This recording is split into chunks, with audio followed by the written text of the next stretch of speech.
So yun, ngayon ay meron tayong bagong hatch noon na mga sisiw. Yan po sila. Yan. So kunin natin dito yung mga tuyo na. May iba pa dito na hindi pa napisa. Pero hintayin na lang natin. So dito, hindi ko pa alam kung ilan sila lahat dito.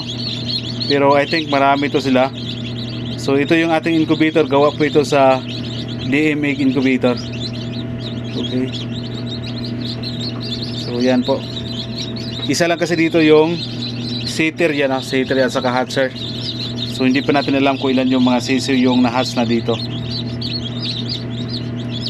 Okay, sige, kunin na. A few moments later. Ito na po no yung kukunin sa ating buyer ngayon. Supposed to be 100 yung kukunin niya, pero yung nakayanan natin 90 heads lang ng mga disold na mga sisiw yung kukunin sa ating buyer. So naghintay na po yung ating buyer. And then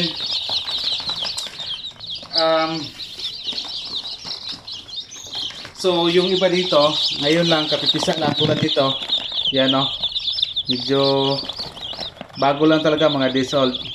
May iba dito na week old, sinama ko na rin. Yan no, mga 11 ata to. Then iba mga disold na. Okay. So yan. So nandiyan na po yung ating buyer. I-ano natin sa kanya. Okay.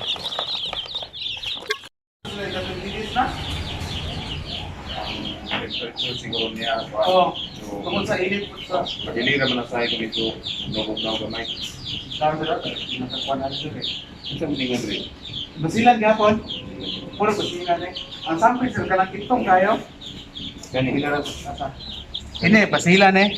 Sa man. Sample eh. Basilan gapon na sir. Kanina sir, kanina sir. Itong kayo na mga sample eh. Ang itong kayo. Mailhanin mo ng kuan sir sample kay niya mga buot na sa 3 months. Ang laki na igurag laptop kila laptop mo no. Nabro pula nga ito mo ana. Ang laki na siya.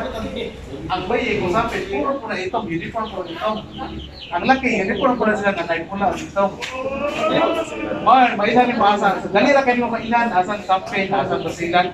Unsay kinsay ano sila, dali mo Dako. taas.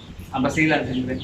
Bro, ang kuan, ang sampin, kuan gyapon siya. Pag 3 months, bakit gyapon sa 1.3, 1.4 o babae lalaki. Dito na sila pindiyon sa panabuhay na Oh, panabuhay na tayo, no? 6 months. Oh. Ang kuan, ang basilan, ang sampin, mas una din siyang mudak ko Una sa siya sa first 3 months. 3 months. Paglapas sa pinag 3 months pataas, mahinay na po siya. Sabi na lang sa 3 months, malisto sa kinin mo. Eh, design naman na siya sa mga papers sa yung starting na 3 months. Pero kung ang basilan, mabot din na siya 4 months, muna na 2 kilos na. Wala na 2 kilos na gina. O kung hindi na siya sa karang mali pa rin 1.5 max. Likas ang sila, kurang iso pa, pero hindi pang takbo na kayo. Pero mas kailan hindi mo malistos siya sila. Ang differential nila sa ilang timbang, pag 3 months nila gyapon maglayo gyapon kay ang sampin naapon sa huluwan sa day. Ano yung napakunan sa Malaysia? Basilan gyapon. Ako kayo. Dali sir. Hindi nakakuha ni sir kay sila naka-pinsikal. Kung saan rin nga ulit? Oo. Pero kung dako ang imong tangkal, pwede nimo iusa. Ganit kayo sila na ano. Nakay suga dito wala. Sa kuan ang na Kasi suga ni gamit sir. 100 watts na kuan. Napay sa ano, di ba? May dhani mo. Kanya. 11 na sir. 2, 4, 6, 8, 10, 11. 11 eh. Kasi nakakuha ano. Ayun, nagkakaroon sir. Na may aqua dito nga akong isabay po na ako ni kinapog ko yung mga 3 days old dito. Ang next ako pwede ano eh, manamo ko sa estudyante, nalood naman ako ng 300 tubo, ang ilang i-require. Ang next ako ano, katunang basilan ko, block astrolog, muna ako ang i-blading na ako sa sunod. Kung mukuha ka, okay na po, pero diyan na tayo, hindi na ako magdali-dali. Apat na siguro kung free sa iyong kinanak. Kaya ganit, kulang ganit kayo, dinalihan ko niya ito, sir, itapas na sa panahon ba? Okay. Kaya wala pa itong mga estudyante ba? Sa iming gitlat. Oo, nagdungan lagi ko sa lagi. Anong lahat na nagtarong ba? Sige, sige.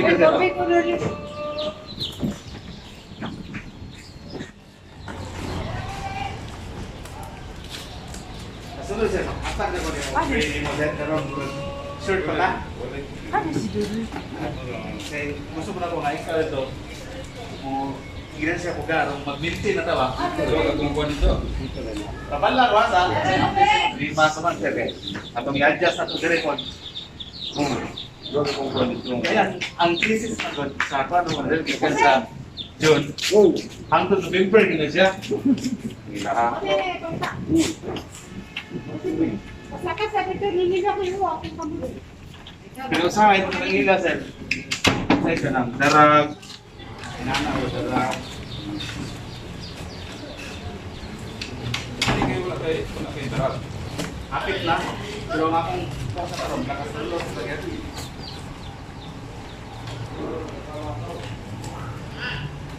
Papakuha na itong akong 300 ka piso, ang halin na ito. Okay, kung tanong eh, palit mo sa kong darag. I-ruling-ruling, magyas mo sila.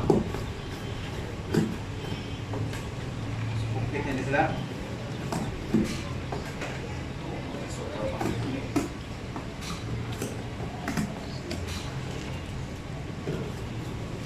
Ditsura na ako ni kuha na karoon. Oh. Kaya kag ceramic bulb, tagaan ka. Kaya murag ma-feel sa piso ba, nga murag iluupan sila sa Katong... pero grabe, hindi ka kumpensa kaya masapko din mo, pasok na mo panit na. Pero kung ma-feel sa mga piso ba, nga murag na-line na nag... Kung gusto ka, tagaan ka. Kung naanaran ng yung pal, yung pal. Sukam na, Wish kayo din ng piso sa 100 watts. 100 watts. 150 ganitong duwag, ipalit na ko. Grabe. Piting inita kayo sa sulod. Duwag mong niya para mo pa. Ano yun? Decent ka 150. Ako siya, Ito pulang. pang-pruder yun. Pang-pulang. Pang-pulang. Sila. Sila gyapon. Ito infrared. Different life, okay, different. Ito kay Juan Gil. Palbit siya nga tapo.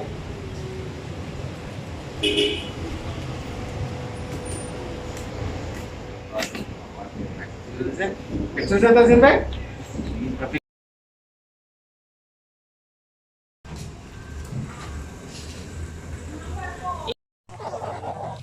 So yun nga po ay nakalis na po yung ating buyer. Ngayon nag-prepare na kami para magpakain naman sa aming mga manok. Yan o.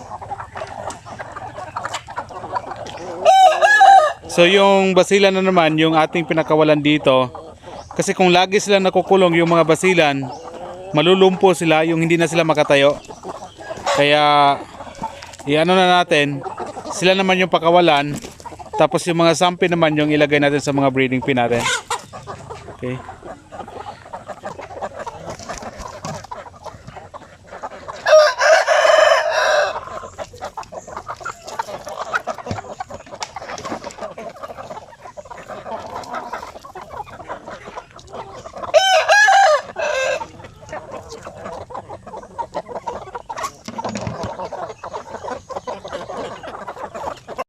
Diresa ba yun?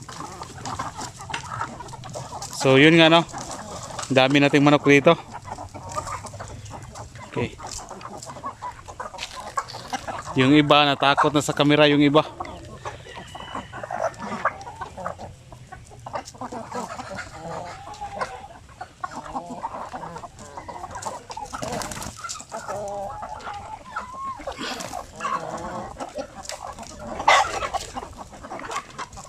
So dami nila.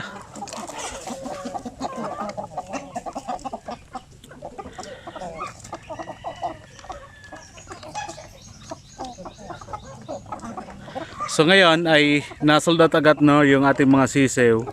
So ngayon mag-breeding na naman tayo uli, mag-kolekta ng itlog, mag-incubate sa incubator para magbenta naman uli ng mga sisew.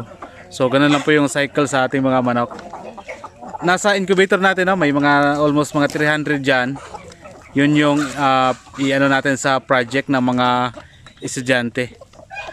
Okay.